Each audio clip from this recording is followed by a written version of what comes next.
गुलाम अली जी। कविता है घर पे? जी हाँ। क्या हुआ साहिब? देव की संभाजी मोरे। 6 साल से मेरा देवकी से कुछ लेना देना नहीं था साहब। क्यों? मेरे लाख मना करने के बावजूद उसने उस नालायक बेवड़े शंभाजी से शादी कर ली थी। अपनी इकलौती बेटी को खोया है आपने, लेकिन आपको देखकर लगता नहीं कि आपको कोई खास दुख हुआ है। सिर्फ सीना पीट कर आंसू बहाना दुख कब से होने लगा। दिल तो मेरा सिसकियां ले रहा है। 6 साल से मुश्किल से 6 बार मिली मैं उससे। देव की बेटी थी मेरी, वो भी इकलौती। और आपकी इकलौती नातिन, देवकी की इकलौती बेटी, उसे सड़कों पर भटकने के लिए छोड़ दिया था शायद देवकी के कातिल ने।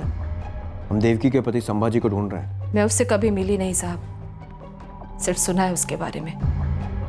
1 नंबर का बेवड़ा था, रोज दारू पीता था। मेरी बेटी की असली मौत तो उससे शादी करके ही हो गई थी। इसे मिलेगा कहाँ ये संभाजी मोरे? कहाँ मिलेगा ये तो मालिक जाने साहब, पर मेरी बेटी यही अंधेरी ईस्ट में विधि चौल में रहती थी। देवकी का कोई फोन नंबर था? हाँ है। आइए सर, बस थोड़ा ही आगे सर। साहब, ये संभाजी बेवड़े का घर।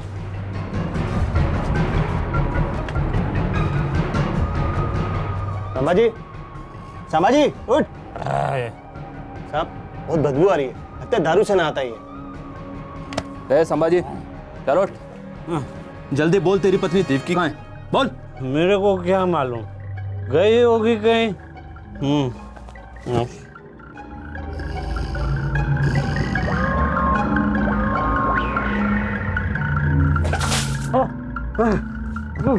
क्या हुआ? क्या हुआ? साहब कुछ दिन पहले घर से निकल गई थी, फिर लौटी ही नहीं। और पुलिस में रिपोर्ट लिखाने की फुर्सत तो तेरे पास होगी नहीं, क्योंकि तू तो पीने में बिजी होगा। पुलिस स्टेशन जाकर मैं अपनी इज्जत काय को उतारता साहब, उसका तो रोज का था। कुछ दिनों के लिए घर छोड़ के चली जाती थी, फिर आ जाती थी। किसके पास जाती थी देवकी? ये जानकर मैं अपना दिल खट्टा क्यों करता साहब। वैसे भी हम दोनों के बीच में सब कुछ खल्लास हो चुका था। कभी कोई काम धाम किया है जिंदगी में? हाँ सर, मैं मजदूर था, बिल्डिंग लाइन में काम करता था, लेकिन इस दारू ने साली वाट लगा डाली। और दारू के पैसे कहाँ से आते थे?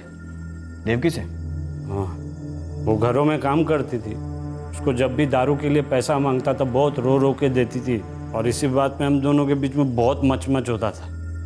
तो घर छोड़ के चली जाती थी, मैं भी ढूंढता नहीं था साहब उसको। जब उसका मूड करता था वापस आ जाती थी। इसको पहचानता है या उसके लिए भी 2 घूंट लगेंगे? कांची, बाबा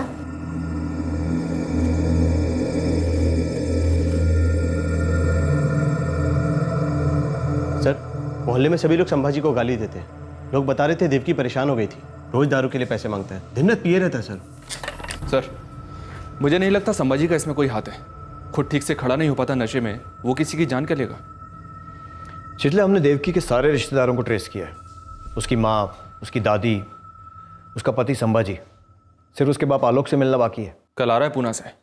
इतने सारे लोग ट्रेस हुए हैं, लेकिन किसी का भी देवकी के कत्ल से कोई कनेक्शन नहीं दिख रहा है। जी हाँ सर, अभी तक तो नहीं। मुझे लगता है कि हमें उन सभी के कॉल रिकॉर्ड्स निकलवाने चाहिए। वैसे भी हमारे पास उस रात के सारे फ़ोन नंबर्स हैं जो उस कचरा डंप के एरिया में थे। करेक्ट। देवकी के सारे रिश्तेदारों के कॉल रिकॉर्ड्स निकलवाओ और देवकी की बॉडी संभाजी को सौंप दो क्रियाकर्म के लिए। और कांची सर? कांची को भी। संभाजी बाप है उसका। सर उससे कहो कि चाइल्ड केयर कमेटी से कांची की कस्टडी ले ले। सर, संभाजी कह रहा है वो कांची की जिम्मेदारी नहीं ले सकता है। क्या? एक बच्ची को भी ढंग से संभाल नहीं सकता? क्यों? मुश्किल से तो पी पाता हूँ साहब। पहले कुछ काम धंधा ढूंढ लेता हूँ, उसके बाद उसको आके ले जाऊँ। तब तक आप ही लोग संभालो उसे। देवकी की माँ कविता से बात करो, कांची को एक घर की जरूरत है। Yes sir. देवकी की बॉडी ले जा, उसका अंतिम संस्कार कर दे। कहीं फोकट में हो जाएगा तो कर दूंगा सर, मेरे पास तो क्वार्टर के लिए भी पैसा नहीं है। इसके साथ जाओ और देवकी का अंतिम संस्कार कर, और इसके हाथ में एक भी पैसा मत देना। समझ गया सर। चल चल रे।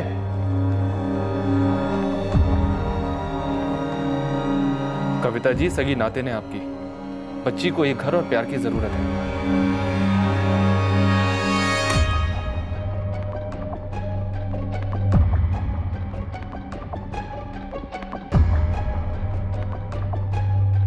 सर, देवकी की मां कविता ने भी कांची की जिम्मेदारी लेने से मना कर दिया। वो कहती है कि जब उसने देवकी से नाता तोड़ दिया तो उसकी बच्ची के साथ नाता जोड़ने का कोई मतलब नहीं बनता। ऊपर से उसकी अपनी जिंदगी है, उसके दूसरे पति गुलाम अली के साथ। तो कविता की सास देवकी की दादी सावित्री तांबे, उनसे पूछो। पूछा है सर, वो कहती है कि वो बहुत बूढ़ी हो चुकी है, इतनी छोटी बच्ची की जिम्मेदारी वो नहीं संभाल पाएगी। और देवकी का बाप आलोक, उसने भी मना कर दिया। अभी तक उससे बात हुई नहीं है। वैसे वो कल पहुंच रहा है मुंबई। मुझे लगता है वो भी मना कर देगा। छितले, जब इंसानियत की हालत खुद इतनी पतली हो चुकी है तो खून पानी से गाढ़ा कैसे हो सकता है? साहब, देवकी मेरा खून था, सगी बेटी थी मेरी। हिल तो गया हूं साहब मैं, पर सच बोलूं, मैं माँ बेटी दोनों को भुला चुका हूं। जब कविता मेरे को छोड़ के गई थी ना, तो देवकी भी उसके साथ चली गई थी। 14 साल की थी। अपनी माँ की तरह उसने भी अपने पहले पति को छोड़ दिया था और उस संभाजी बेवड़े के साथ उसने शादी कर ली थी। माँ बेटी दोनों को सही और गलत की समझ ही नहीं थी साहब। यहां कोई दूध का धुला नहीं है आलोक तांबे। सच ये है कि तुम्हारी बेटी देवकी का कत्ल हुआ है, और कत्ल के पहले हुआ है। किस कमीने ने उसके साथ ऐसी हरकत की साहब? जोश से कुछ नहीं होने वाला तांबे, मामला होश का है। तुम्हारी नातिन कांची, उस बेचारी ने पता नहीं क्या क्या देखा है और क्या भुगता है। उसे देखभाल की जरूरत है। साहब, मैं खुद 50 के ऊपर का हो चुका हूं और अपनी बूढ़ी आई को संभाल रहा हूं। अब और एक जिम्मेदारी नहीं उठा सकता साहब। एक छोटी सी बच्ची पूरे परिवार के लिए बोझ बन गई है।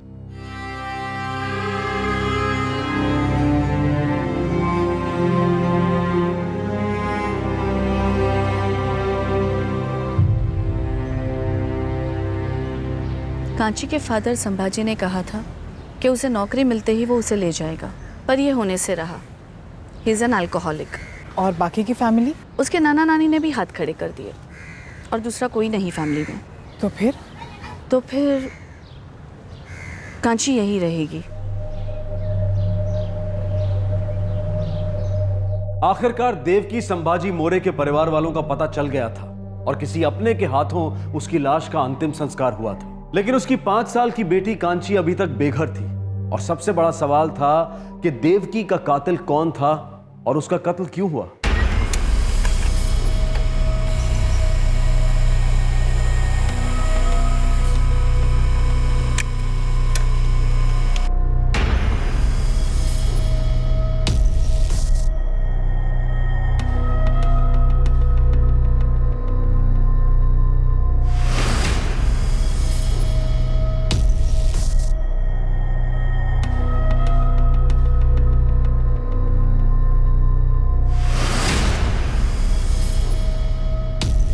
एक बात पता चली है सर।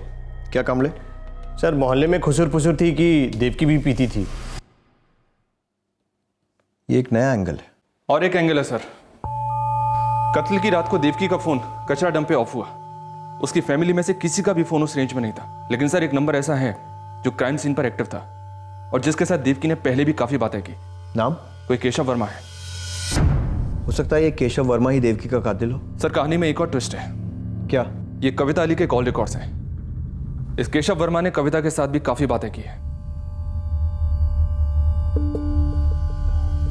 6 साल से मेरा देवकी से कुछ लेना देना नहीं था साहब। अपनी इकलौती बेटी को खोया है आपने, लेकिन आपको देखकर लगता नहीं कि आपको कोई खास दुख हुआ है। शंभा जी में देवकी ने क्या देखा मुझे आज तक समझ में नहीं आया साहब। और देवकी का किसी के साथ चक्कर था या नहीं, ये भी मुझे नहीं पता। क्या ऐसा कुछ है जो आप जानती हैं पर बता नहीं रही हैं? क्या मतलब? केशव वर्मा कौन है? केशव वर्मा? जी हाँ, केशव वर्मा।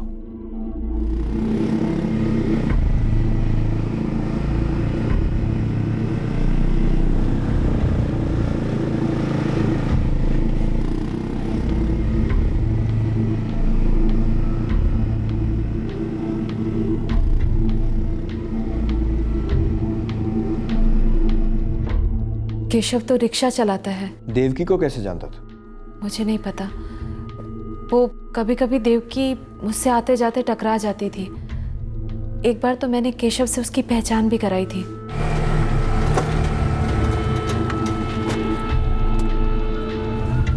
कल कब निकलोगी? इसी वक्त। क्यों पूछ रहा है तू? कल भी तो आऊँगा लेने। रोज आएगा मुझे लेने, पागल कहीं का। अरे देवकी, अरे आई, कैसी है बेटी तू? मैं ठीक हूँ, तू कैसी आहेस? बस चल रहा है। और तू बता, वो तेरा बेवड़ा कुछ काम वाम कर रहा है या नहीं? छोड़ना आई वो सब। ये आपकी बेटी है ना कविता जी? आपसे कई बार जिक्र सुना है। हाँ केशव, ये मेरी इकलौती बेटी है देवकी।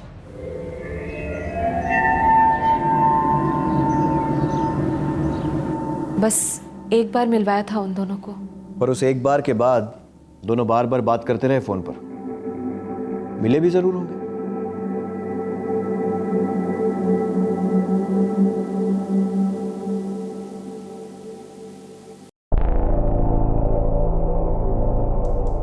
सर, देवकी और केशव वर्मा का आपस में क्या कनेक्शन था ये पता लगना बाकी है, लेकिन उसकी माँ कविता का केशव वर्मा के साथ तगड़ा कनेक्शन है। कैसा कनेक्शन? वही लूज कनेक्शन साहब, जो हर दूसरे केस में शौक देता है। जब जब कविता का पति गुलाम अली काम पर जाता है तब तब ये केशव वर्मा कविता के साथ घर पे होता है।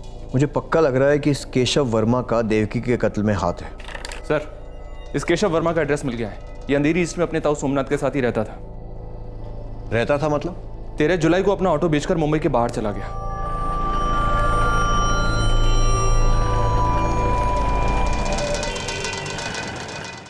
दस जुलाई को देवकी का कत्ल हुआ और 13 जुलाई को केशव मुंबई से फरार हो गया। मुझे भी बड़ा अजीब लगा साहब। भला कोई अपना अच्छा खासा चलता हुआ धंधा छोड़कर मुंबई से वापस गांव लौटा है, वो भी अचानक। तुम लोगों के गांव का पता, केशव के सारे फोन नंबर्स, उसका लेटेस्ट फोटो और उसका जो कुछ भी है सब कुछ ताबड़तोड़ चाहिए।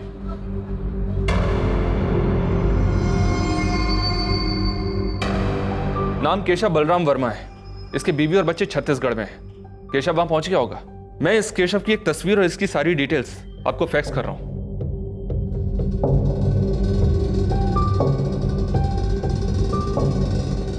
आई कहाँ है? आई डॉक्टर पास गई है बेटा।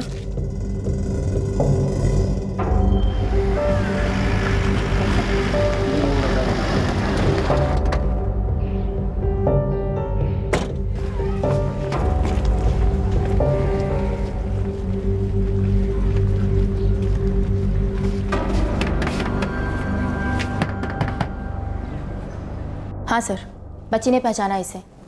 यही है वो काका जिसने काची को कहा था कि उसकी आई डॉक्टर के पास गई है। मतलब हम लोग सही ट्रैक पर हैं और केशव वर्मा की गिरफ्तारी ही इस केस को क्लोज करवाएगी। ये केशव की पत्नी बोल रही है कि केशव आया तो था लेकिन अभी अपनी बहन के घर गया है। और केशव की बहन रहती कहाँ है? रायपुर में। केशव के ताऊ सोमनाथ को बुलाओ। सर। हाँ साहब, मुझे मालूम है केशव की बहन पूजा रायपुर में कहाँ रहती है। उस सब के लिए हमारे पास टाइम नहीं है वर्मा जी। आप अभी के अभी पूजा को फोन लगाइए और हमें केशव दिलाइए। साहब एक बार बताइए तो जरा, केशव ने किया क्या है? मैं वैसे ही परेशान हूँ कि उसने मुंबई क्यों छोड़ा। उसने मुंबई नहीं छोड़ा है वर्मा जी, इंसानियत को छोड़ दिया है। आपके भतीजे ने एक औरत का कत्ल किया और उसकी छोटी सी मासूम बच्ची को सड़क पर भटकने के लिए छोड़ दिया। अब आप अभी के अभी पूजा को फोन लगाएंगे और जैसा मैं कहता हूं वैसा ही उससे कहेंगे।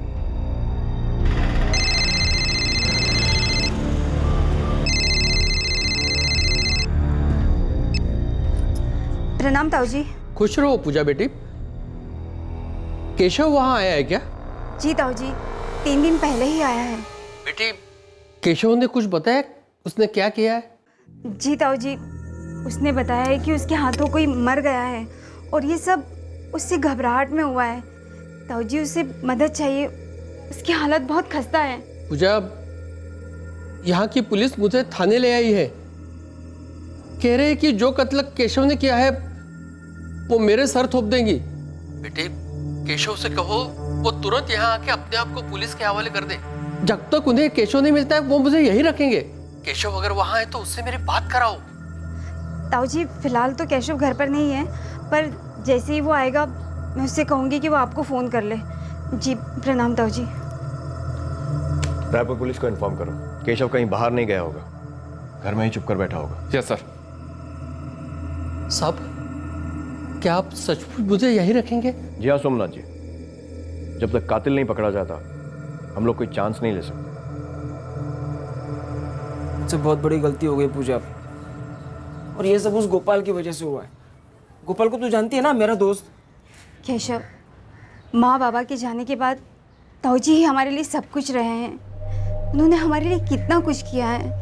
मुंबई में तुम्हें संभाला, मेरी शादी भी उन्होंने ही करवाई, और वो आज हमारी वजह से मुसीबत में है। नहीं केशव, तुम आज ही मुंबई चले जाओ और अपने आप को पुलिस के हवाले कर दो। खुद को बचाने के लिए मैं मुंबई से यहाँ भाग आया। मुझे लगा तुम मेरी मदद करोगी। मैं तुम्हारी मदद ज़रूर करती, पर अब मामला बहुत उलझ गया है केशव। और वैसे भी गलती तुमने की है तो सज़ा भी तुम्हें ही मिलनी चाहिए। इसमें ताऊजी का क्या कसूर है? केशव, तुम जितना भागोगे सज़ा भी उतनी ही ज़्यादा होगी। केशव वर्मा ने रायपुर पुलिस के सामने अपने आप को सरेंडर किया और वहां से उसे मुंबई पुलिस के हवाले किया गया। उसका दोस्त और इस जुर्म में भागीदार गोपाल वर्मा भी गिरफ्तार किया गया, उसी चौल से जिसके पास देवकी की लाश पाई गई। अब एक ही सवाल गूंज रहा था कि दोनों ने देवकी संभाजी मोरे का कत्ल क्यों किया? ये गोपाल वर्मा है, इसने कुछ किया है बोल रहे हैं। अरे उस दिन हमें लाश मिली थी ना वहाँ। अरे बाप रे, ये उसने किया है? हाँ, इस गोपाल ने अपने दोस्त के साथ मिलके उस औरत का मर्डर करके कचरे में फेंक दिया, ऐसा बोल रहे हैं सब लोग। बाप रे, इतने दिन एक खून ही रह रहा था हमारे बीच।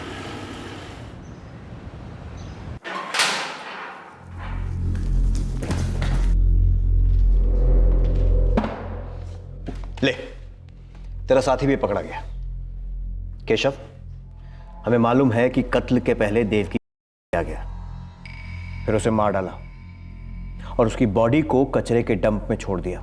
फिर तूने उसकी बच्ची को सड़क पर अकेला छोड़ दिया देर रात। अब मुझे यह बताओ कि बच्ची तुम्हारे साथ कर क्या रही थी और देवकी को क्यों मार डाला? सब कुछ साफ साफ सीधे सीधे शब्दों में बताना, वरना एक एक दांत, एक एक उंगली तोड़ कर उगलवाऊंगा। बोलो। हम लोग बहुत डर गए थे साहब। हाँ साहब, हम लोग बहुत ज्यादा डर गए थे। इतने ज्यादा डर गए थे कि एक औरत करके उसको मार डाला और उसकी बच्ची को रात में अकेला भटकने के लिए छोड़ दिया। साहब, देवकी की माँ कविता, उसके साथ मेरा रिश्ता था, लेकिन मैंने जब देवकी को देखा तो मुझे वो भी पसंद आ गई साहब। फिर वो दोबारा मुझे उसी बाजार में मिली, उसे मैं याद था। मैंने उसे कहा मैं उसे घर छोड़ देता हूँ, तो वो मान गई।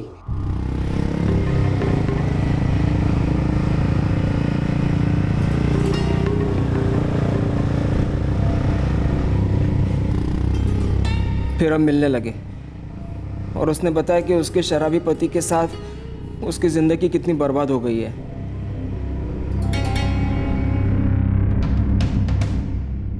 फिर हम हर दूसरे दिन मिलने लगे। वो बहुत बातें करती, मैं सुनता, और बातों बातों में देखते देखते एक दिन हम एक हो गए साहब।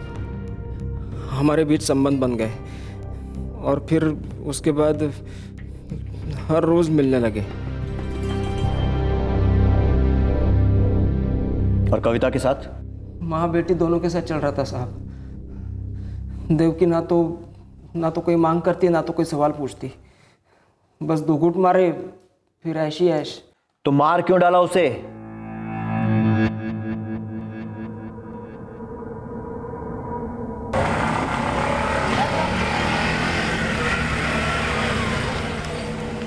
देवकी और मैं जहाँ जगह खाली मिली वहीं शुरू हो जाते थे। उस रात हम गोपाल के घर गए। गोपाल अकेले रहता था। देवकी ने पहले गोपाल की रसोई में कांची के लिए खिचड़ी बनाई, उसे खिलाया, फिर हम लोग पीने लगे।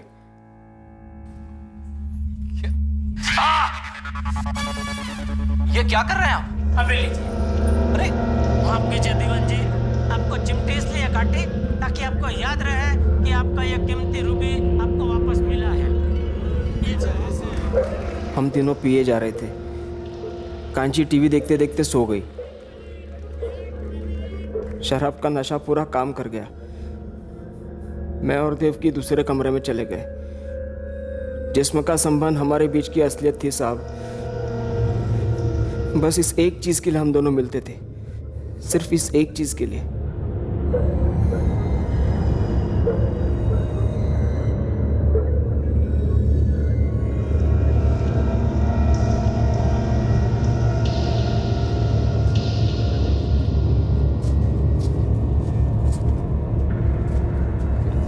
केशव, अगर तुझे एतराज ना हो तो मैं भी अंदर वाली शराब थोड़ा सा पी लूं। बहुत दिनों से नहीं है कि यार मन कर रहा है, जाने देना।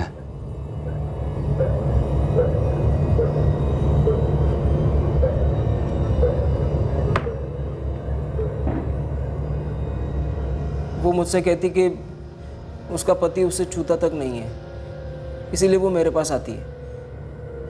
तो मुझे लगा अगर मैं चलता हूँ तो गोपाल भी चलेगा। आदमी तो आदमी है ना।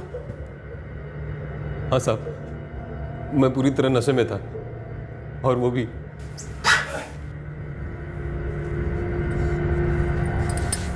तू इधर क्या कर रहा है? हाँ, मैं वही करने आया हूँ जो केशव करके गया है, तुझे मजा देने। केशव बोला चलता है तेरे को।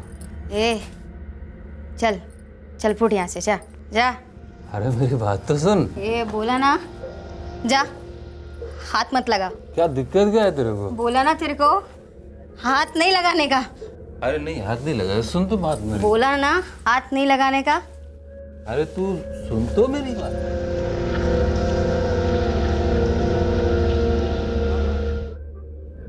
पर जान से क्यों मार डाला उसे? साहब, हम डर गए थे साहब।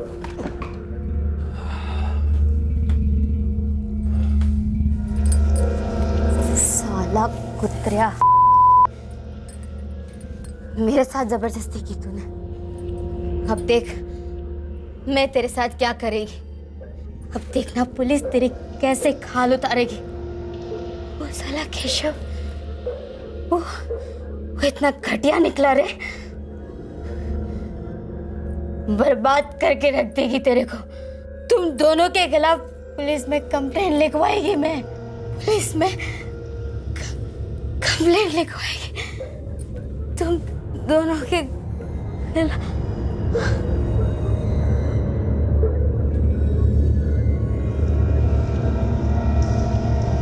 क्या? हाँ यार, वो मना कर रही थी और मैंने ज़बरदस्ती कर दिया। अभी कह रही है पुलिस में जाएगी वो। नहीं देख, वो ऐसा कुछ नहीं करेगी। अरे यार, वो बार बार यही बोल रही थी, वो गाली गलौज कर रही थी। उसने कहा कि वो तुझे भी पुलिस के हवाले करेगी। सोच अगर सच में किया तो। तुझे जबरदस्ती नहीं करनी थी ना। चल छोड़ छोड़ छोड़, मैं कल सुबह उससे माफी मांग लूंगा। हाँ चल, आज सोते अब। चल चल छोड़। अरे केशव, अगर हम सोते रह गए और वो सुबह पुलिस ले आई तो यार कहीं के नहीं रहेंगे फिर हम। अभी गोपाल मरवा दिया अभी तूने। केशव यार, जो हुआ सो हुआ, वो पुलिस में नहीं जानी चाहिए। अभी वो कैसे होगा? केशव, उसे दुनिया से जाना होगा। गोपाल बावड़ा हो गया क्या? सोच, अगर रेप चार्ज लग गया तो हम कहीं के नहीं रहेंगे। जिंदगी बर्बाद हो जाएगी यार।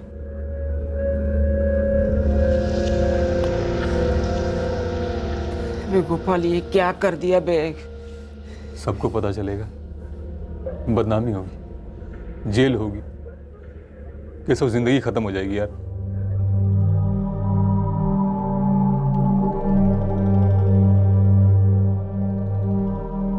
साहब हम दोनों ने बहुत पी रखी थी, होश का एक बूंद भी नहीं था हमारे अंदर, बस डर का भूत सवार था। मार डाला हमने देवकी को।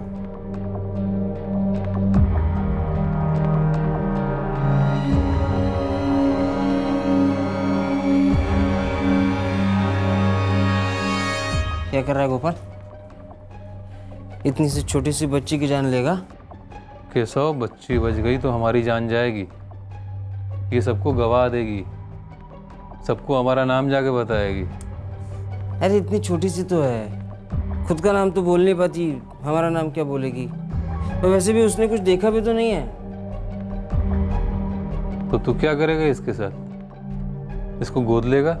वो सब छोड़, तू लाश का सोच। इस बच्ची को मैं देख लूँगा। हमने देवकी की लाश को वहीं पास कचरे के ढेर में फेंक दिया। हमने सोचा वो यहाँ की नहीं है तो उसे कोई पहचानेगा भी नहीं। उसके सारे जेवर भी उतार लिए। केशव यार, वो बच्ची दिमाग खराब कर रही मेरा। सोचा क्या करेगा उसका? मैं उसे कहीं लेके जाऊँगा। कहाँ? मालूम नहीं साहब, मुझे बच्चे को जान से नहीं मारना था, इसीलिए मैंने उसे सड़क पर ऐसे छोड़ दिया। बिना किसी शराब या इस झूठे डर के भी तुम दोनों ऐसा ही करते, या शायद इससे भी कुछ घटिया करते। तुम दोनों के खून में शराब का नशा नहीं है, बल्कि हैवानियत का जहर है। बहुत बुरा भुगतोगे दोनों।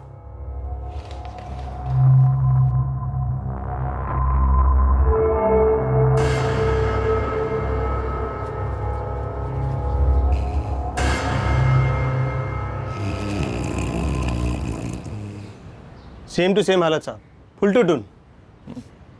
पानी मारो। कौन? संभाजी, तेरी बेटी अभी भी चाइल्ड केयर कमेटी के पास है। तुझे अभी तक कोई काम मिला या नहीं? नहीं मिले साहब, नहीं मिले। साहब इतनी दारू पीता है, कौन इसे काम देगा? मेरा कोई भरोसा नहीं है साहब। काम मिला, बच्ची को घर पे ले आया, हफ्ते भर बाद नौकरी चली गई तो साहब मैं आपके आगे हाथ जोड़ता हूँ साहब, बेटी की जिम्मेदारी मुझ पर मत डालो साहब। मेरे पास कुछ भी नहीं है, कुछ भी नहीं है साहब।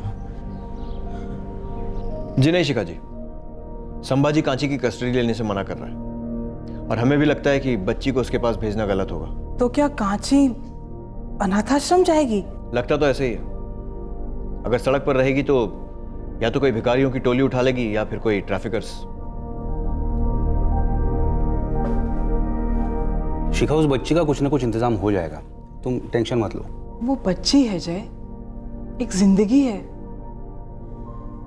और बच्चों के साथ कुछ ना कुछ के बजाय क्या कुछ बहुत अच्छा नहीं हो सकता?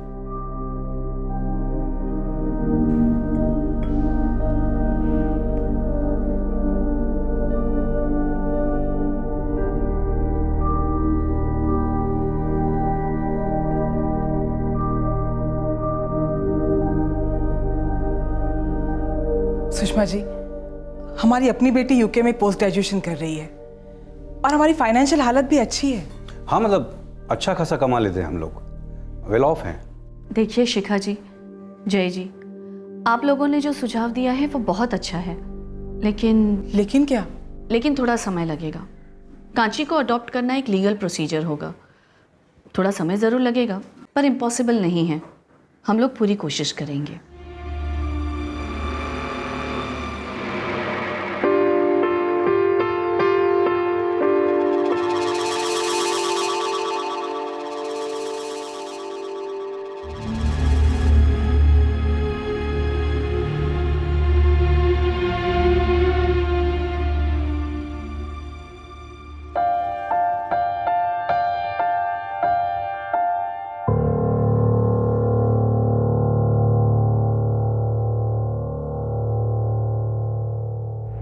जयप्रकाश और शिखा दास इस वक्त लीगल प्रोसीजर फॉलो कर रहे हैं ताकि वो 5 वर्षीय कांची को अपना नाम दे सकें, एक घर दे सकें, एक नई जिंदगी दे सकें। फिर एक बार साबित हुआ है कि इन बेरहम बड़े शहरों में इंसानियत और ममता अब भी जिंदा है। केशव वर्मा और उसके दोस्त गोपाल वर्मा पर आईपीसी की धारा 302 के तहत मर्डर के लिए 201 के तहत सबूत मिटाने के लिए और धारा 34 के तहत कॉमन इंटेंशन के चार्जेस लगाए गए हैं। दोनों इस वक्त जुडिशियल कस्टडी में हैं। मुजरिमों ने डर और नशे पर अपना गुनाह थोपने की नाकाम कोशिश की। जिसे वो डर कह रहे थे वो दरअसल उनका स्वार्थ था, उनके अंदर की मरी हुई इंसानियत का सबूत था। इतनी आसानी से किसी की जान लेना और फिर एक बच्ची को इतने बड़े खतरे में डालना, ये कोई डर की वजह से नहीं बल्कि सिर्फ हैवानियत की वजह से करता है। और इन दोनों को लगा कि वो कानून को मात दे पाएंगे, जो कभी नहीं होता और ना ही कभी होगा। पुलिस की भूमिका हमेशा की तरह इस केस में भी सराहनीय रही। उन्होंने बिना रुके लगातार पीड़ित औरत का बैकग्राउंड खोज निकाला, उसके परिवार वालों को ट्रेस किया और आखिरकार दोनों मुजरिम पकड़े गए। फिर से एक बार यह साबित हुआ कि क्राइम नेवर पेज। आपसे फिर मुलाकात होगी क्राइम पेट्रोल सतर्क में एक और नए केस के साथ। तब तक अपना ख्याल रखें, सुरक्षित रहें और याद रखें, सही वक्त सही कदम, सतर्क रहें। जय हिंद।